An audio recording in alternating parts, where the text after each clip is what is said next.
Halo, bertemu lagi dengan saya Agus dari Warung Pisau. Pada video ini saya akan share mengenai sebuah pisau yang sangat menarik, bersejarah, dan cerita latar belakang mengenai diproduksinya pisau ini sangat menarik untuk kita simak. Pisau ini bernama Duk-Duk, pisau yang memiliki karakter, sangat sederhana, dan sebenarnya sangat tangguh dan sangat fungsional. Sebenarnya saya kenal Duk-Duk sudah lama, sudah tahu dari lama, dan saya tidak pernah tertarik. Karena di otak saya berpikir kenapa pisau yang sederhana seperti ini harganya relatif lumayan mahal buat saya, di mana saya berpikir saya bisa mendapatkan pisau-pisau production dari China yang lebih modern, yang lebih menarik, dan dengan harga yang relatif sama. Sampai suatu hari saya mendapatkan seorang customer yang datang ke warung dan dia berasal dari Kazakhstan, memiliki latar belakang militer, bekerja di kedutaan Kazakhstan untuk Indonesia, dan dia bertanya, "Kenapa kamu jual pisau impor tapi tidak jual duk-duk?" Nah, di situ saya bertanya balik ke dia, apa istimewanya duk-duk? Dia nggak banyak bicara, dia nggak banyak menerangkan, tapi dia cuma bilang bahwa duk-duk itu serious knife. It's a knife, really tough and functional. Bahkan di otak dia bahwa pisau klasik yang bisa dikonsider sebagai pisau tactical salah satunya ya adalah duk-duk. Dan dia sangat fanatik dengan duk-duk. Sampai pada akhirnya saya mulai cari tahu, saya penasaran, saya cari tahu dan saya mempelajari apa sih sebenarnya menariknya duk-duk sampai ada orang yang begitu fanatik dengan pisau itu. Setelah saya pelajari, ternyata duk-duk ini adalah pisau yang diproduksi oleh keluarga Conye dari Thiers, Prancis. Mereka sebenarnya sudah menjadi pembuat pisau sudah selama 4 generasi dari tahun 1835. Itu pun karena pertama kali ada dokumentasinya. Sebenarnya kalau dari keterangan mereka, mereka mulai membuat pisau dari tahun 1616, tapi tidak ada dokumentasinya.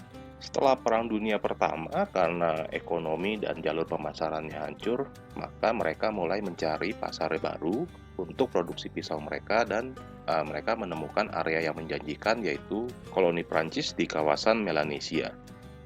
Kalau saya baca, Melanesia itu adalah gugus kepulauan di area Pasifik bagian barat yang terdiri dari Papua Nugini, Fiji, Solomon Island, Vanuatu, dan lain sebagainya.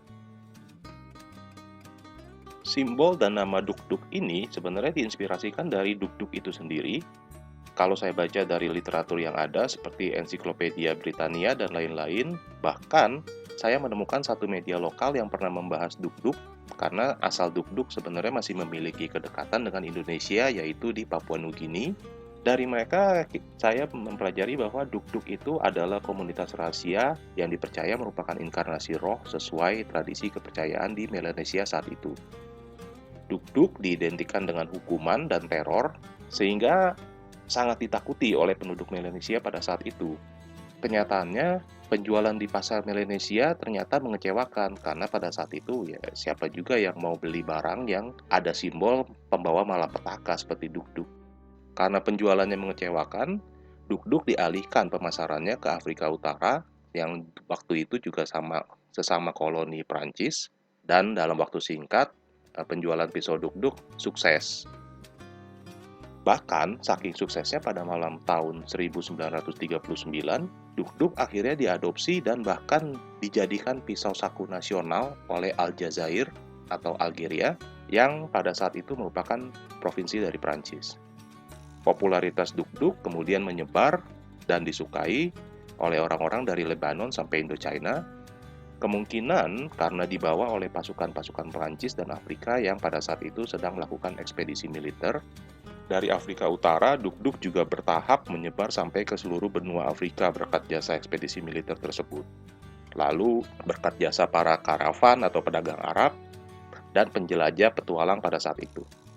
Lucunya, di Prancis sendiri duk-duk malah hampir tidak dikenal sampai dengan saat kembalinya pasukan Prancis dan warga yang pulang karena dekolonisasi. Selain itu, duk-duk juga memiliki popularitas karena memiliki sejarah yang kelam dan mengerikan. Banyak cerita-cerita yang mengatakan bahwa pisau duk-duk ini digunakan sebagai senjata oleh para pemberontak Aljazair pada saat pemberontakan Front Pembebasan Nasional atau FLN Aljazair 1954 sampai 1962. Pisau ini digunakan untuk meneror dan membunuh para sesamanya dan para koloni Prancis. Orang-orang yang melawan pemberontakan saat itu dimutilasi, diiris hidungnya, dicungkil matanya, dan dipotong telinganya dengan menggunakan pisau duk-duk ini. Padahal, tujuan awal dibuatnya pisau ini sebenarnya adalah untuk para pekerja, yaitu dibuat untuk membantu pekerjaan-pekerjaan normal seperti mengiris keju, tali, daging, dan menguliti ternak. Malah di mata pembuatnya sendiri, duk-duk sebenarnya kegunaan terbaiknya adalah untuk para nelayan dan para petualang karena baja duk-duk itu terkenal sangat mudah diasah dan sangat ideal untuk pekerjaan-pekerjaan memotong.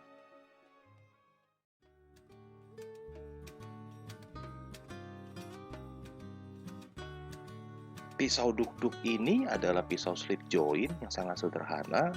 Dia nggak punya mekanisme penguncian, tetapi memiliki backspring yang sangat kuat. Backspringnya menekan ketiga posisi, yaitu posisi pada saat terbuka, posisi tertutup, dan posisi 90 derajat seperti ini.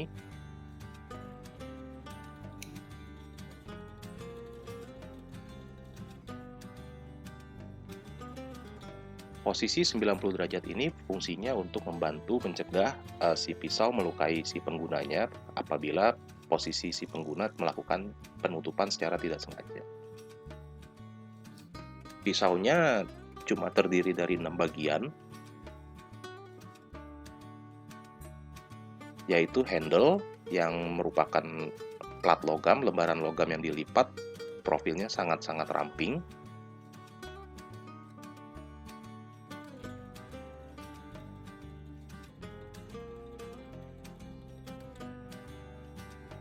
Bilah baja dari karbon steel, bilah dengan baja karbon steel, lunak, mudah diasah.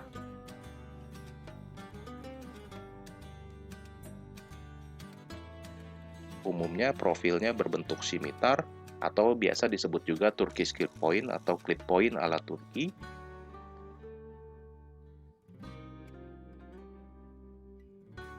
Bilahnya memiliki lekukan di bagian belakang,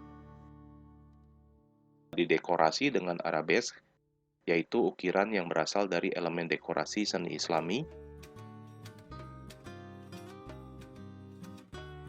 Bilahnya nggak ada nail nick, tetapi mudah untuk dibuka.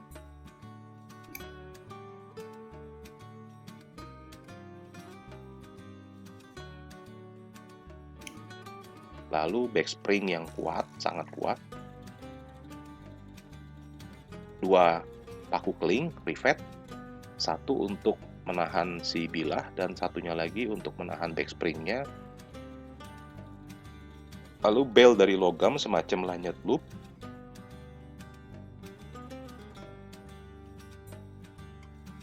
Pisau duk-duk ini profilnya sangat ramping, enak buat dibawa dalam saku atau dimasukkan dalam tas sehari-hari. Kita nggak berasa karena rampingnya, tapi tanpa mengurangi fungsionalnya sebagai pisau lipat yang tangguh. Produksinya sampai hari ini dari awal masih hampir seluruhnya manual. Nah, mereka komit untuk kualitas yang baik dan masih mengikuti tradisi yang diinginkan oleh si perancangnya, yaitu Gaspard, dikenal juga sebagai Gaston Cognac. Pisau duk-duk ini masih diproduksi hari ini, masih menggunakan metode sederhana yang sama dengan awal abad terakhir, sesuai tradisi dari Thiers, Prancis. Dan satu-satunya modernisasi adalah bilah pada model seri The Colors itu terbuat dari stainless yang lebih tahan karat. Lainnya masih menggunakan carbon steel yang sama. Hari ini duk-duk ditawarkan dengan beberapa desain. Lalu ada pilihan bilahnya yaitu dari carbon steel atau stainless steel dan tersedia dalam 3 ukuran yang berbeda. Ukurannya adalah ini semuanya pakai bahasa Perancis, jadi saya agak kesulitan membaca. Itu Legend, yaitu The Giant, panjang totalnya 26 cm. Grand atau Large dengan panjang total 20 cm.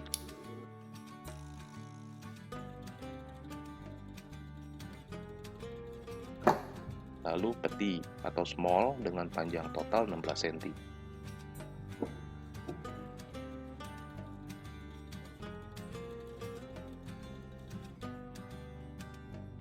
Modelnya yang tersedia, yang pertama adalah le traditionnel atau tradisional. Itu model pertamanya duk-duk.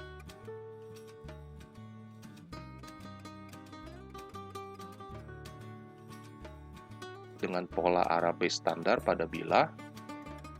Handle-nya warnanya hitam, Vero Blacken, dan memiliki simbol duk-duk. Seri tradisional ini tersedia dalam 3 ukuran, yaitu giant, large, dan small.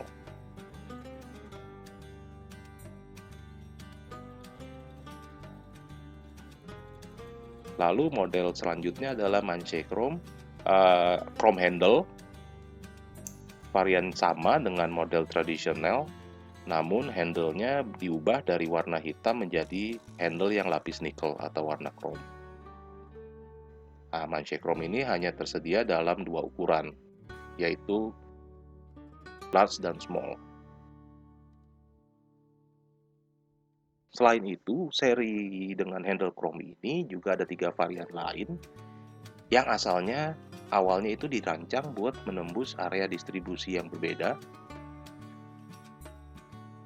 Variannya adalah yang pertama El Baraka,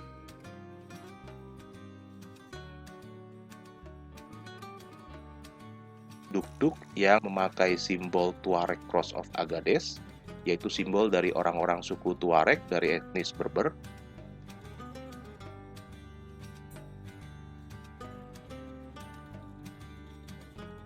Awalnya dipasarkan untuk koloni Muslim di Afrika Utara karena penggambaran menyerupai bentuk manusia seperti yang terdapat pada model tradisional tidak pantas secara budaya dari umat Islam. Letiki atau detiki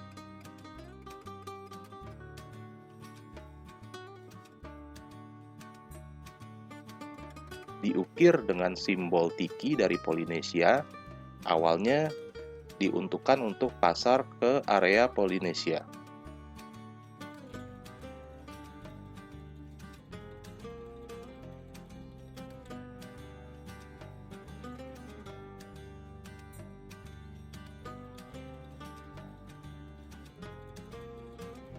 Nah, yang ini susah disebut namanya. Saya sebut bahasa Inggrisnya aja, squirrel. Itu diukir dengan gambar tupai, terutama dipasarkan di Prancis dan French Canadian. Tidak seperti varian lain, seri tupai ini memiliki bentuk bilah spear point.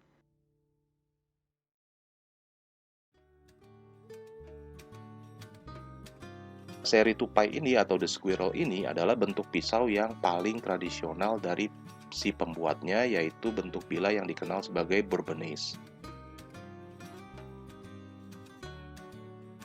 Nah, yang terakhir ini adalah penambahan baru, kalau tidak salah mungkin baru 1-2 tahun terakhir.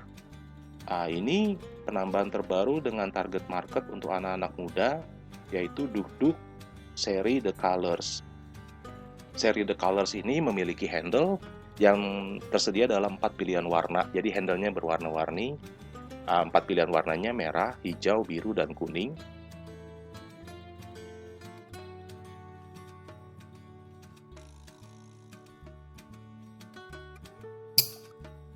Lalu seri The Colors ini juga tersedia pouch-nya dari kulit.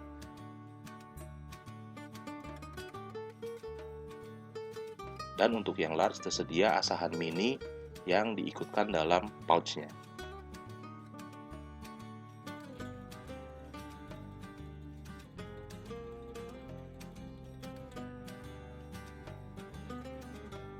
Oke teman-teman, itulah sharing dari saya mengenai pisau duk-duk ini. Pisau yang sangat sederhana, sangat berkarakter, dan sangat bersejarah. Hari ini duk-duk seolah-olah mendapat kehidupan kedua, kehidupan baru, yaitu sebagai collector's item. Karena duk-duk sangat dicari untuk para kolektor pisau yang memiliki sejarah, di mana pisaunya juga tetap bisa berfungsi dengan sangat-sangat baik. Semoga sharing saya pada video ini bermanfaat buat teman-teman. Terima kasih atas waktunya menonton video ini. Saya Agus, sampai bertemu lagi pada video selanjutnya.